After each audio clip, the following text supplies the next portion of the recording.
Racikan Berita. Pemirsa, kawan TV-wan Racikan Berita 1 dan Racikan Berita, kita punya 3 channel. Memang kita menjaga ini marwah informasi siaran tentang kebenarannya harus kita lakukan, dan biar masyarakat tahu. Itu kan salah satu kode etik jurnalistik mengatakan begitu, bahwa pekerja seorang jurnalis adalah menyampaikan sebuah berita yang memiliki fakta dan data. Itu kode. Nah, hari ini saya datang ke rumah ibu saya, ya, hujan-hujan, nggak tuh batuk, salah makan kue lagi, tambah batuk. Tapi alhamdulillah beliau sehat. Tema kita hari ini adalah mengenai tentang, saya mau minta pendapat dari ibu saya, kriteria seorang calon gubernur DKI Jakarta. Kriteria gubernur seperti apa sih yang mestinya harus kita pilih? Ya itu. Nah, itu yang akan kami sampaikan ke Bunda. Lalu yang kedua adalah, ibu saya ini kan banyak sekali berdekatan, dan bukan berdekatan, justru orang ingin mendekatkan diri kepada ibu saya.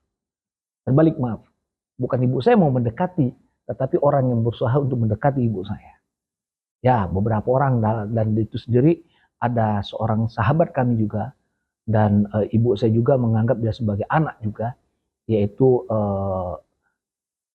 Komjen Purnawirawan Polri Dharma Poringkun dan Dr.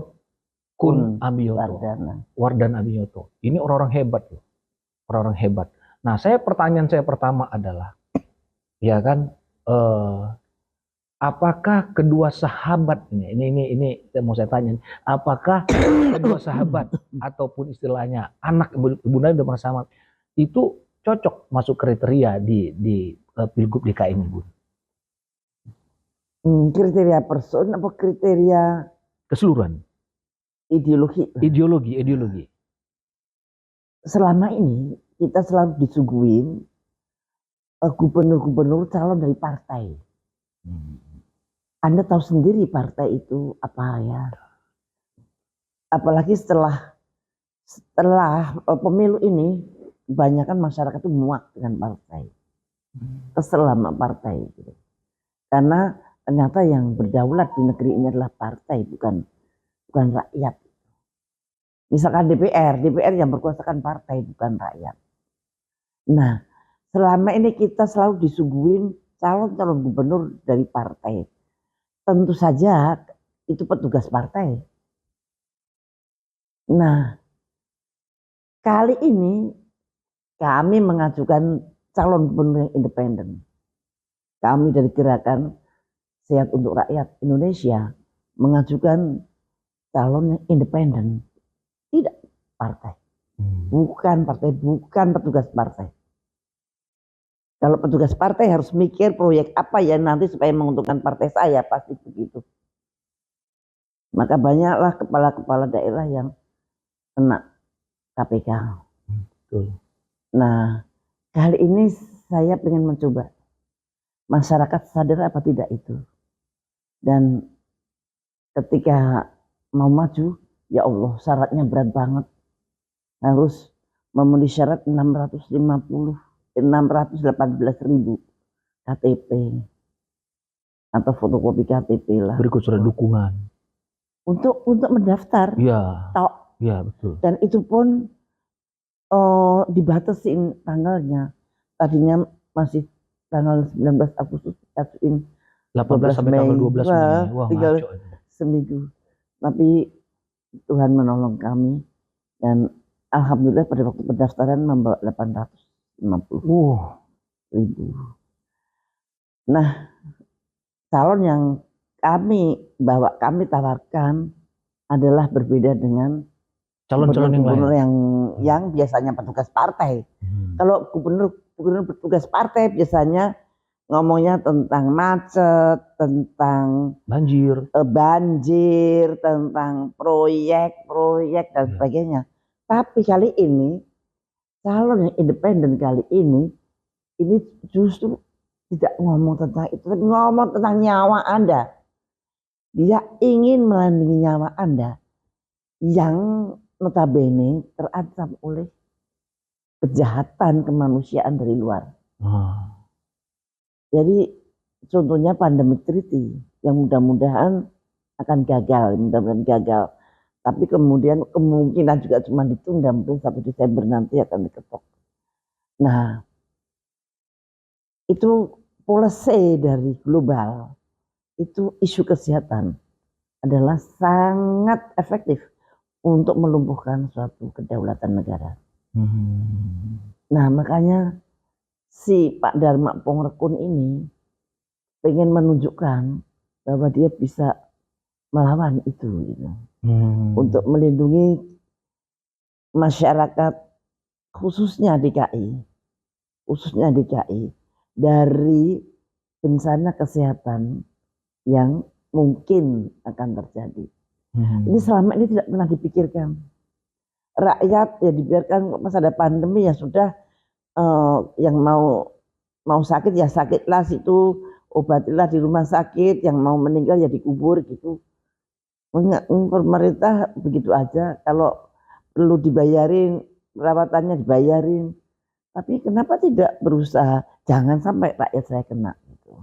Nah ini Pongrekun ini mudah-mudahan dia bisa memberikan warna bahwa keselamatan nyawa itu sangat lebih penting daripada yang lain. Tentu saja dia juga akan memikirkan tentang banjir, dia akan memikirkan tentang macet ini, tetapi fokusnya adalah satu, rakyat selamat dari bencana kesehatan yang sekarang menjadi isu yang sangat penting di dunia internasional, dan rakyat tidak boleh bodoh. Jadi nanti dia akan membuat suatu beasiswa untuk orang DKI, beasiswa dan kesehatan dan pendidikan.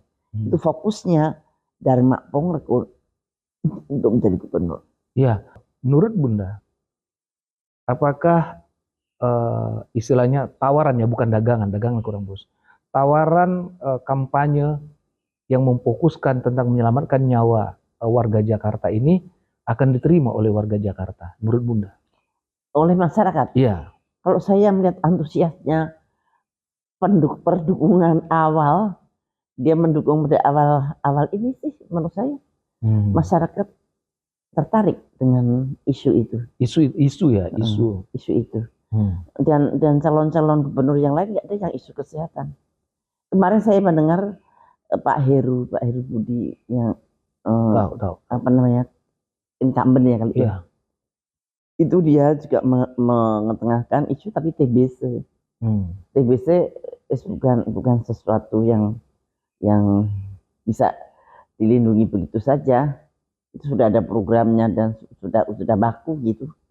Tapi yang dilindungi Pak, yang dimaksud oleh Pak Dharma Pongrekun itu adalah bencana kesehatan yang direncanakan atas kepentingan asing. Itu sangat berbahaya.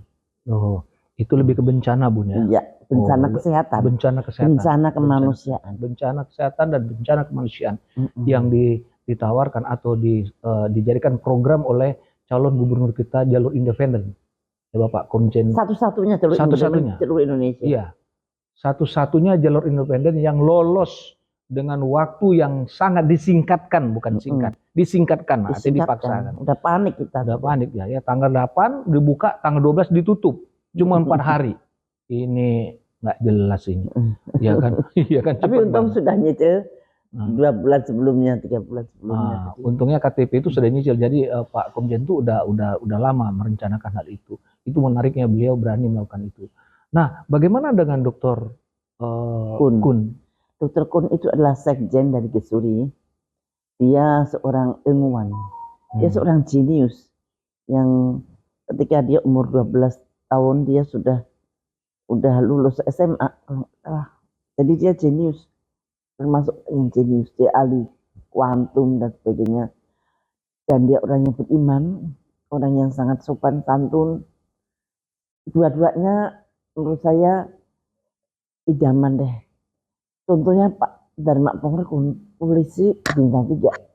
Hidupnya sederhana banget. Ya, saya tahu. Mobilnya cuma 1. Iya, betul. Betul. Fortuner itu tahun berapa saya nggak tahu. Betul. Sangat sederhana. Ya kayak saya lah sederhana. Kalau orang-orang sederhana berkumpul pada saya. Nah, Pak Kun itu orang yang cerdas sekali, pinter dan sangat halus, bermartabat. Humble lah orang Bunda. Humble. Di antara kedua ini, Bun, Ibunda lebih kenal siapa? Lebih ke Komjen atau dua-duanya lebih kenal? Yang lebih dulu Pongrekun, lebih dulu Pak Dharma. Pak Dharma saya kenal, dia jemput saya di dalam ketika saya ada di dalam. Dia menengok saya dan dia mengatakan, Ibu jangan pernah lelah berjuang dan saya akan ikut Ibu, dia bilang gitu. Mantap. Ibu jangan lelah berjuang, saya akan ikut Ibu. Oh, mantap. Bun, ini kembali ke masalah calon-calon yang lain. Ini kan calon-calon ini kan belum kelihatan nih, belum nampak yang maju siapa, tapi beredar di pasar mengatakan yang maju itu Sudirman Said, ya kan? Lalu maju apa? Lewat partai? Belum tahu. Kalau lewat itu sudah tutup, lewat independen. Iya, ya artinya bahwa kalau partai kan mungkin belum. Maksudnya yang isu-isu di pasar itu yang mau maju untuk DKI 1 ini adalah Sudirman Said. Lalu diisukan lagi katanya Anies berpasangan dengan Prasetyo. Nggak tahu yang mana benar. Ini masih isu semua, masih pasar. Yang sudah fakta maju itu baru Komjen dengan Dr. Kun yang jelas kan melalui jalur independen. Nah, lalu ada lagi siapa lagi ya? Saya lupa namanya. Yang mau maju lagi itu katanya dari Nasdem tuh nggak tahu bener nggak itu apa berpasang dengan Anies. Pertanyaannya Bun, di antara Komjen Pongrekun, lalu Sudirman Said, lalu Anies, itu yang Bunda lihat apa kelebihan mereka bertiga itu? Satu kalau Anies ya, Anies mungkin masih punya sisa-sisa laskar panjangnya waktu maju presiden. Kemudian kalau Pak Dharma, dia kemungkinan menang di dalam isunya sangat baru, berbeda dengan yang dulu-dulu. Yang selalu banjir, macet dan selamanya tidak pernah teratasi. Karena memang itu multifaktorial, yang tidak gampang dan mesti dipikir bareng-bareng. Dan menurut saya itu tidak bisa dipakai untuk isu dalam berkampanye. Karena itu sudah terjadi terus. Apa gunanya lah kalau Pongrekun jelas kesehatan dan pendidikan. Kesehatan itu dia menyelamatkan dari kejahatan kemanusiaan dari pengaruh elit global. Ya. Kalau cuman stunting aja bukan masalah. Stunting itu bukan masalah. Stunting itu justru lebih masalah yang kompleks dari kemiskinan, bukan masalah kesehatan. Betul. Nah, tapi ini kejahatan di dalam kesehatan itu serem banget. Kejahatan yang direncanakan. Iya, kesehatan yang direncanakan. Kemarin kita sama-sama mengalami pandemik COVID. Iya. Apa yang kita dapat? Hancur-hancuran kan. Ekonomi hancur, PHK merebak kemana-mana dan sebagainya. Dan itu nanti kalau ada pandemik yang berikutnya mungkin akan lebih berat. Nah, kalau pimpinan kita tidak ada yang tegas, tidak ada yang berani dobrak, ya rakyat jadi korban. Ya loyo. Nah, ini Pongrekun ini kita harapkan dia bisa melakukan itu, gebrakan itu. Sudirman Said. Sepengetahuan Bunda, Sudirman Said bagaimana? Saya kurang kenal Bunda. Karena belum ada kiprah yang kelihatan. Tapi yang jelas saya belum tahu isunya dia apa. Ya, Anies juga belum. Anies belum ada isunya. Si Prasetyo itu belum. Tapi yang jelas bahwa Komjen dengan Dr. Kun ini sudah memiliki program yang jelas, yaitu masalah kesehatan dan pendidikan. Dukungan moral Bunda terhadap mereka berdua apa, Bun? Ya, dukungan moral. Setiap kali kita selalu kontek-kontekan.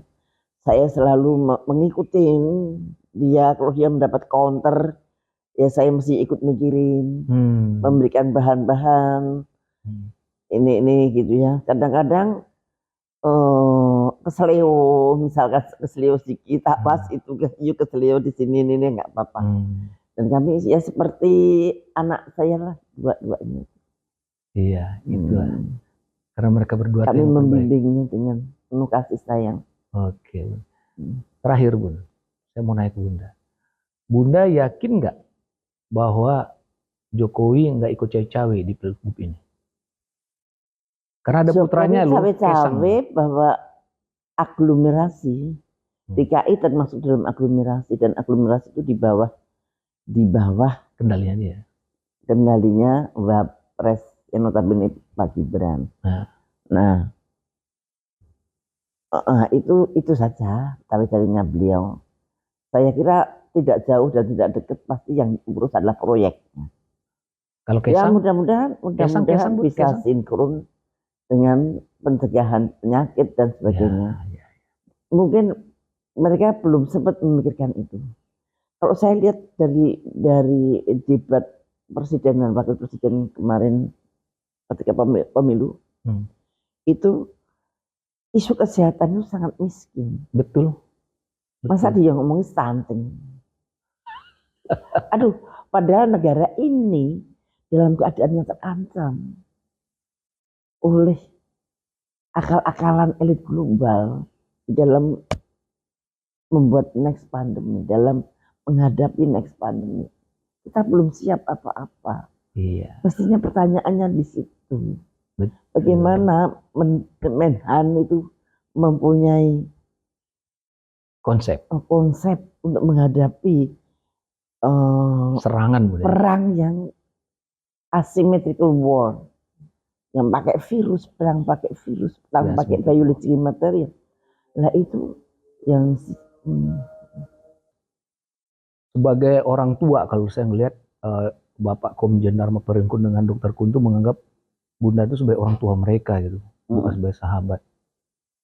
Apa harapan besar Bunda apabila mereka menang dan mereka memimpin Jakarta ini, harapan sebagai orang tua? Ya, harapan saya bahwa DKI akan menjadi lebih baik lagi. Masyarakatnya terlindung dari isu-isu kesehatan yang tidak perlu, bisa mencegah penyakit-penyakit yang tidak seharusnya ada, dan kemudian pendidikan masyarakat Jakarta juga akan lebih baik lagi dengan baik. Dan kemudian dia juga akan menciptakan ibu kota yang lebih nyaman dan lebih tenang. Walaupun tidak gampang untuk menciptakan supaya tidak banjir, supaya tidak macet, tapi pasti nanti akan ada jalan keluar untuk itu. Gitu. Jadi ini memang suatu wajah baru. Kita kalau betul-betul dia jadi, insya Allah. Itu adalah wajah baru di ibu kota Indonesia ini. Mudah-mudahan bisa menjadi panutan dari pemimpin-pemimpin di daerah yang lain. Bedanya seseorang yang ditugaskan oleh partai dan dia yang independen. Independen itu punya ideologi sendiri, ideologi yang kalau ideologinya tidak ter-challenge oleh masyarakat, ya nggak akan laku. Betul. Nah, kalau sampai ideologinya itu laku, nah berarti itu pemimpin yang benar. Tapi kalau yang calon dari partai pasti itu arahan partai, yang namanya petugas partai, ya begitulah. Dan saya kira masyarakat sekarang udah sedang muaknya dengan partai. Betul. Walaupun tidak semua partai ya dimuatin. Betul. Bun, sedikit lagi walaupun tadi kalimat kata terakhir adalah sepengetahuan Bunda, kenapa Dharma lebih memilih jalur independen daripada partai? Apakah takutan tadi yang Bunda sampaikan? Satu, memang kita tidak punya partai. Memang kita ingin mencoba jalur ini, dan kalau toh gagal ya nggak apa-apa. Maksudnya kita sudah menyuarakan sesuatu. Sekarang sudah banyak orang tahu bahwa kesehatan itu seperti itu. Jadi kesehatan itu tidak orang yang sakit atau disuntik, orang supaya nggak sakit itu dikasih vaksin. Ternyata kesehatan is penuh dengan isu politik global. Jadi jangan main-main dengan isu kesehatan yang ada. Apakah itu vaksin, apakah itu obat, apakah itu wabah, apakah itu apa. Semuanya tertata rapi di sana. Nah, itu akan mempengaruhi keselamatan dan kedaulatan bangsa maupun negara kita. Itu yang jarang disadari oleh orang. Dia pikir kalau kesehatan itu orang stunting, orang kurang makan, TBC, itu semua sudah ada jawabnya. Ya, dan sudah lama isu itu. Tapi ada yang belum terjawab. Betul. Ya kalau penyakit itu, misalkan penyakit X, seperti apa yang dikatakan oleh Bill Gates di Davos, nanti akan ada penyakit X. Penyakit X itu nggak bisa dikenali sebelumnya. Dan kita menjadi korbannya semua. Oke, jadi kalau kita tidak waspada. Betul. Jadi isu yang diangkat oleh calon gubernur DKI melalui jalur independen ini tepat, Bun ya? Misalnya isu kesehatan. Menurut saya sangat tepat. Menurut saya ya. Saya kebetulan orang kesehatan, tapi sebetulnya sekarang masyarakat sudah mulai melek. Betul. Saya percaya itu. Betul. Sempat ibu saya menanyakan gini, kenapa kok YouTuber itu nggak mau wawancarin saya, jarang sekali atau apa? Saya bilang ke ibu saya, Bu, ini di pasar ngomong begini. Ya kawan-kawannya, kalau yang namanya harga untuk pure termahal itu adanya di Ibu Dr. Siti Fadila. Tapi kan ini ya kawan-kawannya, kita ngobrol waktu ya, yang lebih katanya harga yang lebih mahal lagi, terancamnya itu adalah Ibu di take down. Nah jadi saya udah klarifikasi ke beliau, bukan berarti nggak mau. Jadi beberapa hari yang lalu, ada dua minggu yang lalu, bersama dengan Bang Iskandar Nursi juga, baru 2 jam di take down, kan kelewatan betul. Baik. Padahal Bang Iskandar Nursi dengan Pak Abraham Samad berjam-jam nggak apa-apa. Saya sampai loh, kok berbeda sih perlakuannya. Iya. Nampaknya sudah menakutkan ya saya. Sangat. Baik, pemirsa kawan TV One, Racikan Berita 1 dan Racikan Berita, ini adalah salah satu bentuk tayangan kami yang akan kami sampaikan kepada masyarakat luas tentang kriteria calon gubernur DKI Jakarta. Nah, kebenaran beliau adalah orang tua yang sangat dekat dengan dua calon, satu pasangan calon gubernur, yaitu Komjen Purnawirawan Polri Dharma Parungkun, dan yang kedua adalah Dr. Kun Wardana Abiyos. Dan mereka ini adalah orang-orang yang sangat pintar, cerdas, dan berani. Kenapa? Karena mereka berani maju melalui jalur independen dan mereka tidak mau maju melalui jalur partai. Demikian yang kami sampaikan. Tolong disaksikan, ditonton, dan jangan lupa subscribe, komen, like, dan share, dan jangan lupa tekan loncengnya. Bersama ibu saya, Dr. Siti Fadilah Supari, mantan Menteri Kesehatan, ya, dan orang yang sangat berani dan berani melawan. Kami ucapkan dengan wabillahi taufiq wal hidayah. Wassalamualaikum warahmatullahi wabarakatuh. Waalaikumsalam warahmatullahi wabarakatuh.